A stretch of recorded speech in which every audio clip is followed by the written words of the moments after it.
Hello, everyone. Okay, this section is on the immune system disorders. It's chapter 40-3, and you can there's fill-in notes on worksheet physiology worksheet number 16 for these notes. Okay, your EQ is what happens when the immune system does not function properly. So the immune system disorders. Okay, when something goes wrong with the immune system, it results in either allergies, which some of you guys may actually have when your immune system is not working properly. It develops kind of a way to fight back to things that aren't really bad for you. That's an allergy. Autoimmune disease, which we will talk about more, which is basically your own body destroying your own cells. And immunodeficiency disease, which is when your immune system does not work.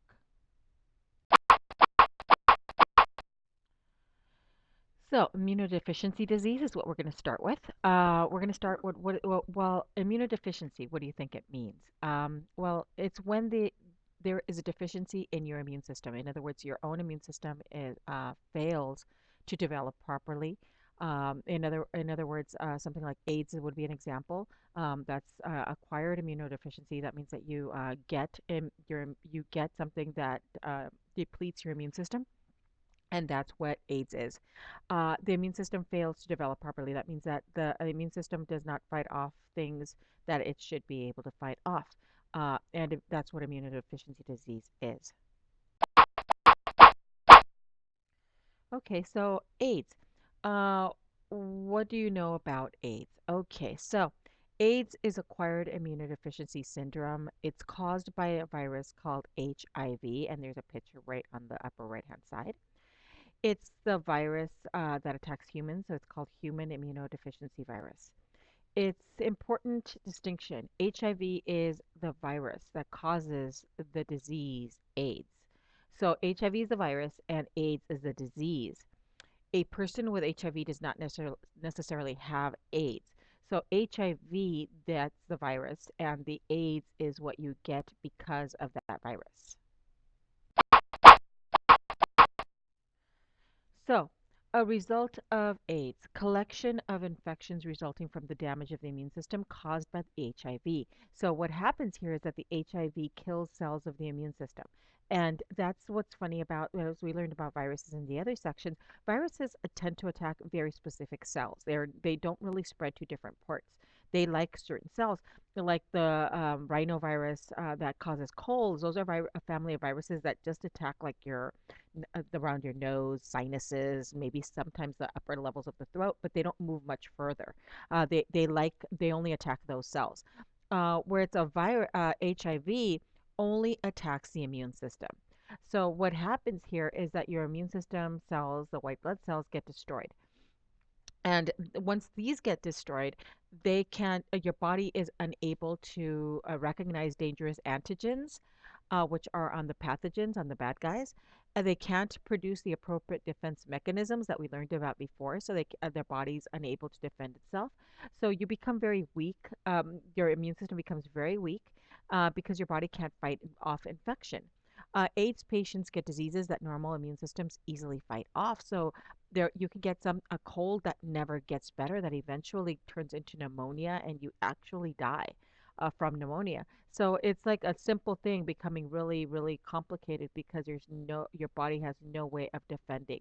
And as you learned in previous sections, viruses are impossible to fight off with an immune system. We're trying to figure out ways right now, but viruses pretty much, if you've got a viral infection, the doctor tells you to go to bed, go to sleep, drink plenty of fluids, and wait for your immune system to fight it off.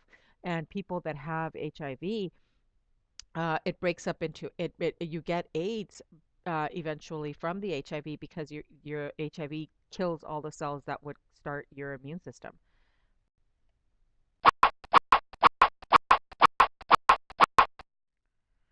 Okay, so how does the virus get transmitted from person to person? So hugs, no. Kisses, actually, no. The only way of passing on this virus is bodily fluids, such as blood, semen, vaginal secretions, and breast milk. So those are the only ways that we know that this virus actually travels. So, transmission through fluid contact. Unprotected sex with infected person. That's one way. Sharing needles, syringes with infected person is another one. This morning I was listening to a report about someone I think it's Minneapolis or somewhere like that, where the governor's against the exchange program of needles. So people that inject themselves with drugs can exchange needles. Many places will exchange their needles for clean needles, so they're not passing on diseases. Well, he's opposed to that, so he stopped the program, and all of a sudden he started seeing like an increase of cases of HIV.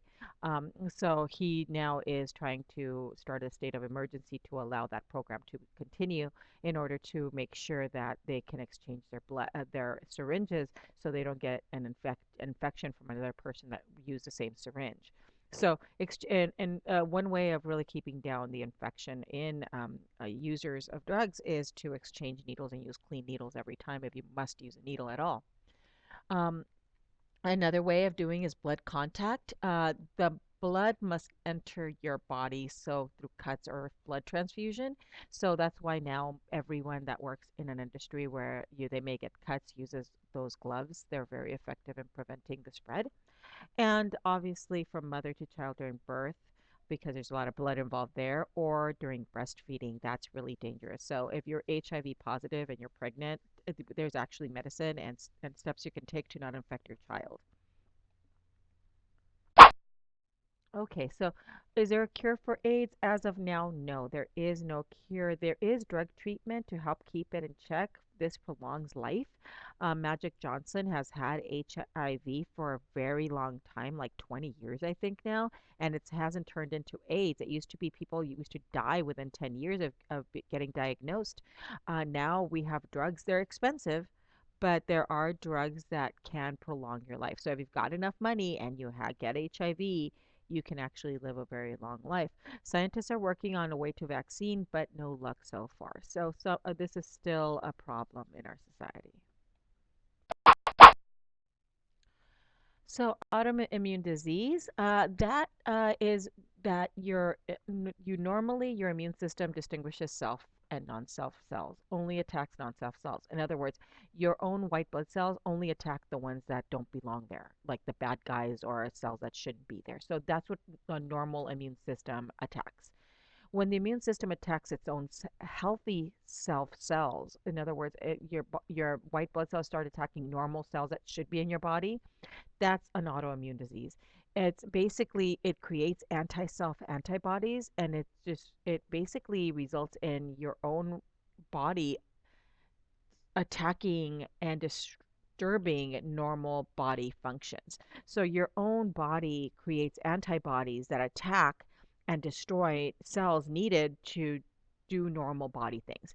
That's what an autoimmune disease is.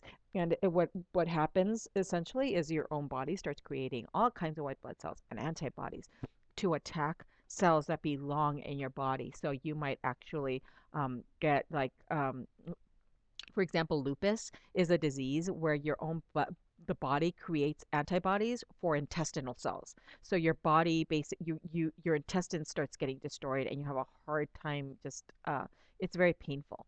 And these type of things are very, very painful. There's all kinds of autoimmune diseases out there that are really scary. So diabetes type 1, basically the reason why people that have type 1 diabetes is that the body actually destroys the cells, like you're born with it. So your body, like right when you're little, creates antibodies for the pancreas cells that create the insulin. So the pancreas cells that create insulin are destroyed, so you are not able to produce insulin. So your insulin is not being produced, so you have to inject yourself all the time because your body attacks the cells that produce the insulin in your body, so your body cannot produce insulin. Rheumatoid arthritis, the body attacks the connective tissue and joints in your body. So basically, all the joints and all the connective tissue that basically space out your bones gets eaten away, and that's why you see this deformity in the bones. And it's very, very painful. Multiple sclerosis, body attacks the neurons in the brain and spinal cord. So basically, your body starts the myelin sheath is destroyed, and it basically the and destroys with inflammation and scarring. So basically, your axon is destroyed with inflammation and scarring because of the destruction of the myelin sheath. So you aren't able to pass on the messages sent, the impulses down the axon because the myelin sheath is destroyed and the axon is totally exposed and it gets scarred up and it can't carry any more messages. And that happens in your central nervous system. It does lead to death. So consider this. Why do you think recipients of organ donation sometimes reject their bodies, um, uh, reject the donated organ? So why does sometimes this happen? So um, the reason is because the donated organ is made up of cells that don't belong in that body. So the immune system attacks any non-cell, attacks it, and people that do get organ donations for the rest of their life have to take um, basically medicine to destroy their immune system and stop it from attacking that donated organ because that's more necessary. So people that get donated kidneys, donated hearts, they get it as close as they can genetically to the one there. If you can get it from a really close relative, maybe your body won't attack it as much. But people that do get any kind of organ from somebody else, their immune system does have the potential of totally attacking it, and it's terrible. They basically die from that too.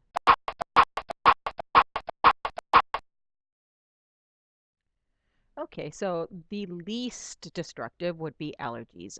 It's the most common immune system disorder. Basically, the body is reacting to harmless things, allergens, which are antigens that cause allergy. So they basically, your immune system attacks things like peanut butter and eggs and milk and mites and hair dander from pets. Your body goes in total attack of dust, pollen, animal dander foods. Your body will start creating an immune system attack on these things. The body responds to allergens with a lot of mucus, sneezing, runny eyes, and nose, and swelling. And those of you with allergies, I feel you. It's horrible. I've seen you guys suffer. When I was younger, suffered from a ton of allergies, and I understand your suffering. Basically, it's really nasty. It's like having like a weird cold that comes from nowhere just because you got close to a cat or there was dust around or it's spring and stuff like that. So it's really bad. Fortunately, we do have antihistamines that actually stop some of the symptoms because your body's attacking things that really are not trying to harm it. So, like I mentioned earlier, for allergies, we do have a treatment with antihistamines. They basically are medications that you're taking daily, like Allegra and things like that. Or you can take allergy shots. So you can definitely get some shots that help your body not react so violently to the normal things that you find in the environment that are not really trying to invade you. So, so that's what antihistamines are.